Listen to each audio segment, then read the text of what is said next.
Hey America, it's your friendly neighborhood sports expert, Aaron, here with a fantasy football update for week 4 of the 2025 season. Today, we're thrashing the wire, and I'm going to tell you who you should pick up and why you should do it, and maybe feed some hot dogs to your face. So let's get into it. Week 4 waiver wire targets. So I got a couple updates for you that I put in the previous newsletter. And by the way, you can read all this on Substack. Go find Thrashing the Wire on Substack, and it's free. You can subscribe, do whatever, read it. Just remember to read it every Tuesday. It comes out around noon every Tuesday during the season. So a couple of updates. So last week I had Keyshawn Judkins, the running back from Cleveland, as almost a must grab because he was going to claim the starting position at some point in the season when he got back, and that came to fruition this last Sunday. So he's essentially the feature back now, and you should claim him because he had decent numbers. He scored the Cleveland's only touchdown, and he's likely gone. He may be gone from your waiver wire right now, but if he's out there, you better snatch him up because this may be your last opportunity. Tedoroa McMillan, wide receiver from Carolina. Again, he was the number one target of Bryce Young. It wasn't even close. He really doesn't, Bryce Young, that is, doesn't really have any other targets on that team. And Tedoroa looks like real deal, professional, like he's fifth year receiver already. He's really good. And if he's on your waiver wire, you should pick him up because Carolina will face some easy matchups this week or this year. And maybe he could be a nice bye week filler for you. So grab him. Okay, let's get on to new business. Tyquan Thornton, wide receiver, Kansas City. He didn't have him in this space last week. I didn't have him on my radar, which is my mistake, my oversight. I am sorry. He still may be available, but probably not after this week because his snap percentage will take a dive when Xavier Worthy comes back and Rashee Rice when they both return. But until that time, and I think Rashee comes back week 6. Is that right? Or is it week 5 after his 4, 5, 6 game suspension? I don't know how long he got suspended. And Xavier Worthy's been out. So if Xavier Worthy plays this week, it'll cut into Tyquan's snap count. But still, he'll be a nice number 2. You should grab him until further notice. Trey Tucker, wide receiver, Las Vegas. Huge flipping game. He had a 33% target share, 145 yards, and 3 touchdowns. Now, I'm going to contingent that on saying that Vegas was playing from behind most of the game because they got their ass pounded. But Trey's become a real legit deep threat in these early weeks. So as long as Geno has time and space, as long as the matchup is right, if Vegas is going to be playing from behind a lot, he's worth an ad and maybe worth a lineup choice if the matchup's right.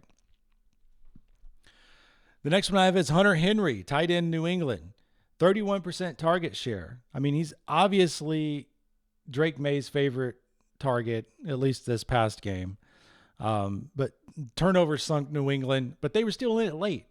So that may have played into it as where Henry's the safer option for Drake May to throw to, not as interception prone, blah, blah, blah. So take that what you will with a grain of salt, but I think he's worth an ad if you need a tight end to play this next week. Jeremy McNichols, running back, Washington. He only got 4 touches, but he rushed for 78 yards and a touchdown. It's probably an anomaly, most likely, especially the running back by committee approach that Washington seems to be taking with McNichols and that other guy, Ja'Cory Krosky Makakirka. And then Chris Rodriguez, I think, who started the game, which was weird. So take that with what you will. But if you're desperate for running back in a deeper league, maybe worth an ad. Chig Okonkwo, tight end, Tennessee. I hope I said that right. He was number 1 in receptions, number 2 in targets. This is probably a fart on the radar because who knows when Cam Ward's going to figure it out, if he figures it out, or what the deal is going on with Tennessee, but they look like trash early on. But Chig could make a nice blanket, as they like to say. I hate that term, but blanket receiver, the safety net, the third option, whatever. So maybe worth a look if you're desperate at tight end in deeper leagues. In Tampa Bay, I've got two ads, actually, one of these two. So Sterling Shepard or Chris Godwin, wide receivers. Mike Evans, as you all probably know, limped off the field, got another hamstring issue. Godwin was looking like he might play this last week, so he looks like he might be close to coming back. But then he got scratched. And then Sterling Shepard had a decent day with both of those guys after they left the field being absent. Right behind Emeka Egbuka, I believe is how you say it, who's gone off the waiver wires. Don't even try. He's legit. He's like Tetaroa. He is real deal, number one receiving option, and I expect him to be the number one option in Tampa Bay going forward. But as a number two, and Baker Mayfield is pretty good at distributing the ball. I'd grab Godwin if I could over Shepard. If he's going to play this week, if he's not going to play, you might grab Shepard. If you're desperate for a wide receiver, you could do a lot worse. So my pick is Godwin, but if he's going to be out with a big O, go with Shepard. All right, I got to switch hands because goddamn. All right, Luther Burden III, wide receiver in Chicago. Finally, right? Too bad he can't play Dallas every week because Dallas is ass on defense, making Russell Wilson and Caleb Williams look like fucking Hall of Famers. I mean, Russell Wilson is, but Caleb Williams, question mark. I don't know if he's got it. I don't know if he can figure it out. It's going to be tough for Luther to get touches because DJ Moore is number one. Rome Odunze is clearly number two. They're going to soak up most of the targets. And if you can get Colston Loveland / Cole Kmet going, that's going to eat into targets even further. And it has yet to be determined if Caleb Williams could get his shit together. But still, Luther Burden may be a decent ad for those weeks when you need a wide receiver fill-in or the matchup is right if they're playing another Dallas powder puff. Give them a look. Trey Benson, running back Arizona, priority pickup. Trey Benson, priority pickup. Because James Conner went down with a terrible, terrible, terrible ankle injury. Oh, my God. I hate to see that crap. I feel for those guys going down like that, especially someone like James because later in his career, it's his ninth season. Running backs don't age well. I've said it before and I say it a million times. Running backs don't age well. So might be the last we see of Conner, at least in a big, prominent role. And Trey Benson is clearly number two. Amari DiMarcado, they tried to give him some touches, but he was just ass. So pick up Trey, because this could be his time. This could be your league winner right here. This is your notice that Trey Benson could be the potential over-the-top player that you need to win your championship. Pick him up. Priority, number one. Aronde Gadsden, tight end in Chargerland. It's his first NFL appearance. His daddy played in the NFL. He had 7 targets, 5 receptions, and 46 yards.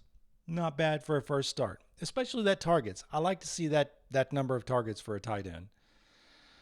But he is on a team loaded with pass catchers. Keenan Allen, Quentin Johnston, that other kid whose helmet looks like his head's like a little tiny peanut inside of his helmet. What's his name? Lad McConkey. So it may be tough to get him touches, but injuries happen all the time. And Aronde, if he becomes a legit target, Justin Herbert obviously trusted him with 7 targets. So if Justin Herbert's got his shit together, which it looks like he kind of does, then Aronde may be a good fill-in for bye weeks or if you're desperate for a tight end in a deep league. All right, a couple of retread quarterbacks that filled in. We had a lot of fill-in quarterbacks this past week. Carson Wentz, QB, Minnesota. No idea this dude was still playing. I thought he had bounced out of the league. But he, was decent. Minnesota's defense did a lot of the heavy lifting for him, but, he threw some touchdowns and did some things. He's worth a look. I mean, if he's playing a weak defense, but if he's playing a tougher defense, I don't know if I'd trust Carson Wentz in my starting lineup. But worth it if you're a streaming quarterback player, man, person, lady. Your ladies welcome too. Ladies welcome too to the show. Thank you. And Marcus Mariota, QB in Washington. McDaniels was hurt, and Mariota filled in, and he's a good replacement quarterback. He's decent. He's fine. He's slightly below average. Not going to put up huge numbers for you week in and week out, but he's got that sweet juice where he can give you some rushing touchdowns. Again, if the matchup's right, and if you're streaming quarterbacks, you could do a lot worse. Give Mariota a look. And again, sticking with Washington, we have Luke McCaffrey. We got 3 Washington players on this list this week, and 2 of them are mix. Washington's got a lot of mix somethings. What's up with that? Why are they collecting mix? Are they like the magnets for that? I don't know.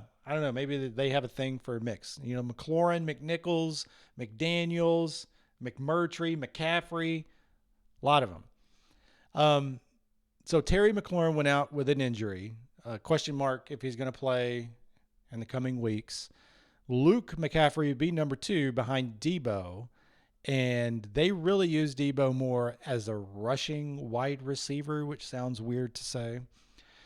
So Luke McCaffrey may be worth a look going forward, especially if Daniels comes back.